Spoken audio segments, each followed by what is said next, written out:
As you know, on Tuesday we celebrated a special anniversary for one of our Mine churches. St Martin's Tea Club was founded on the 10th of November 1970, and this week it reached its 50th birthday.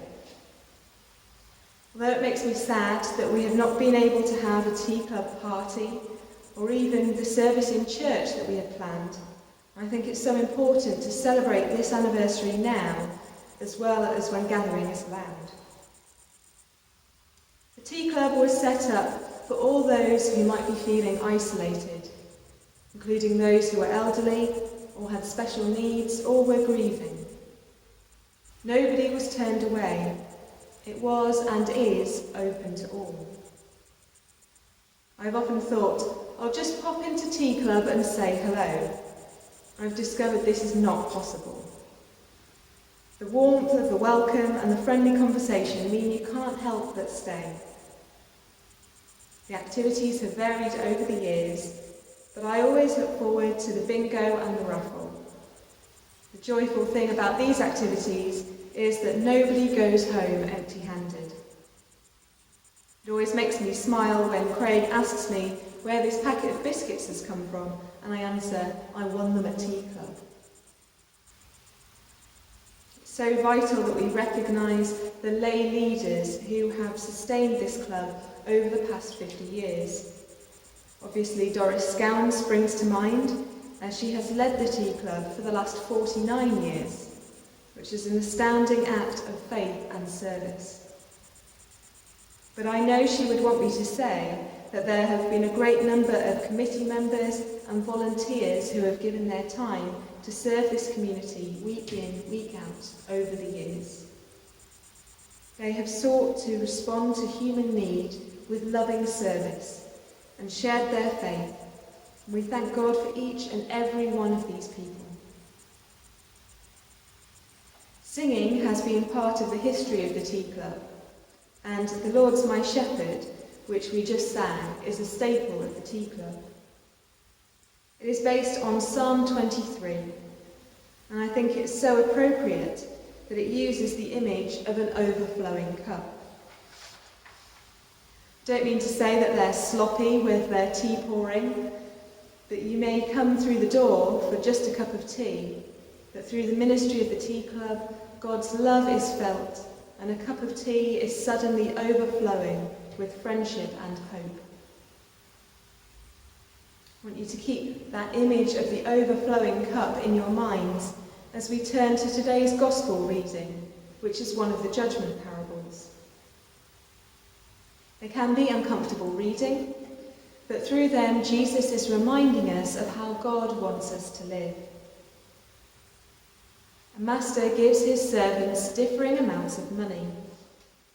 He gives them the amounts according to their ability, but for all of them, the money would be equivalent with thousands today.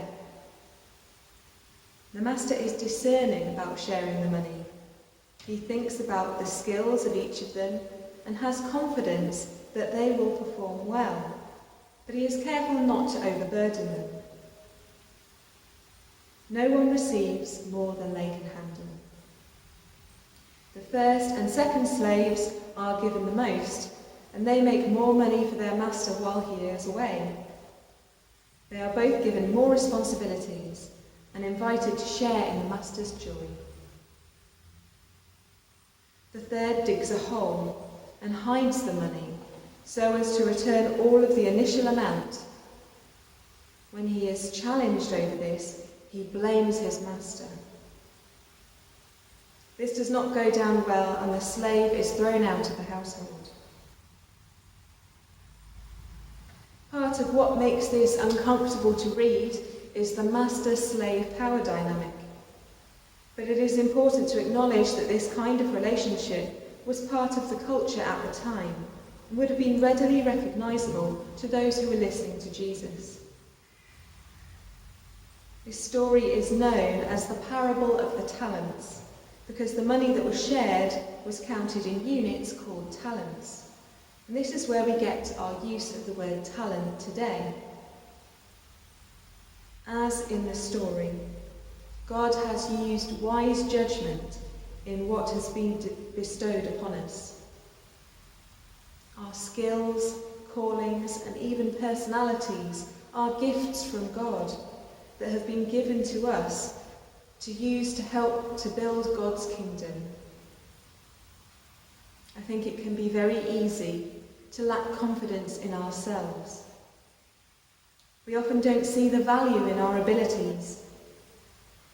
Perhaps the third slave in the story saw that the others had been given more and thought, what's the point?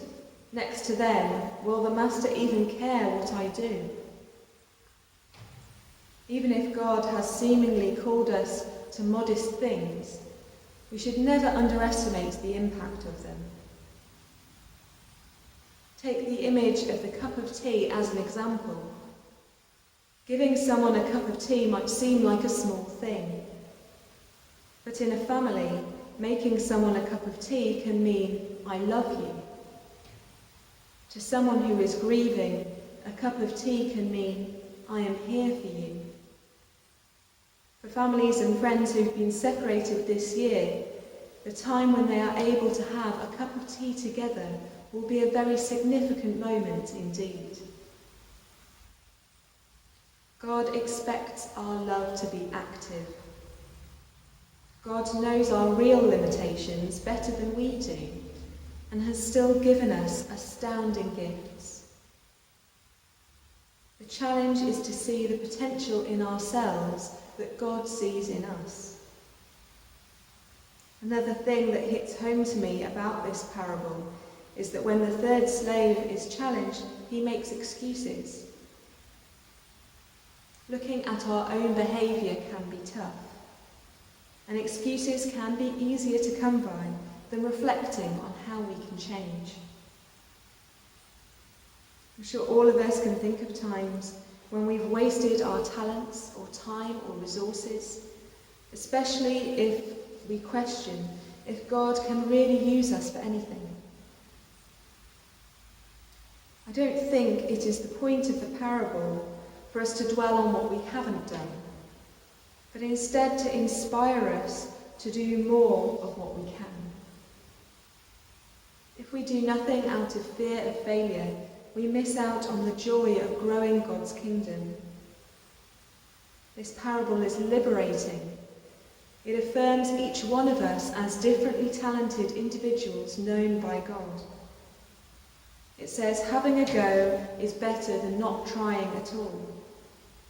It says that when we work for God's kingdom, our efforts will be multiplied, or our cup will overflow.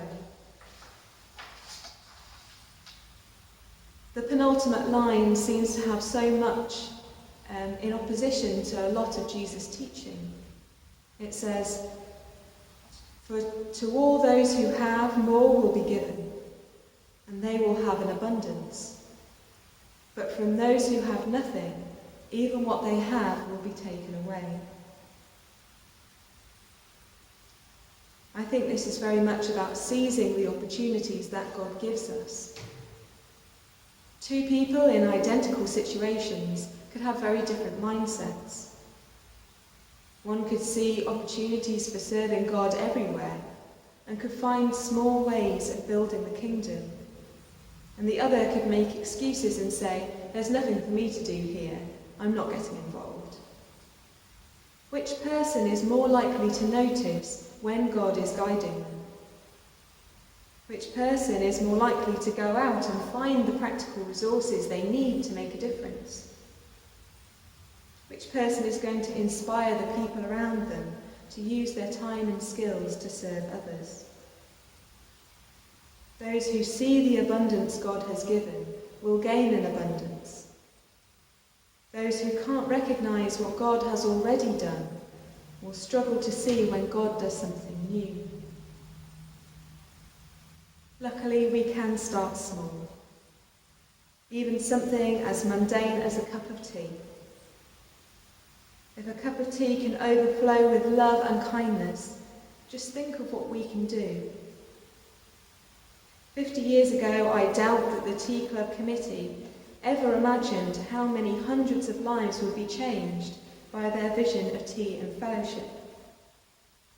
They They would never have known how many lives have been brightened by raffle prizes, or how many people have been comforted by singing the Lord's Prayer.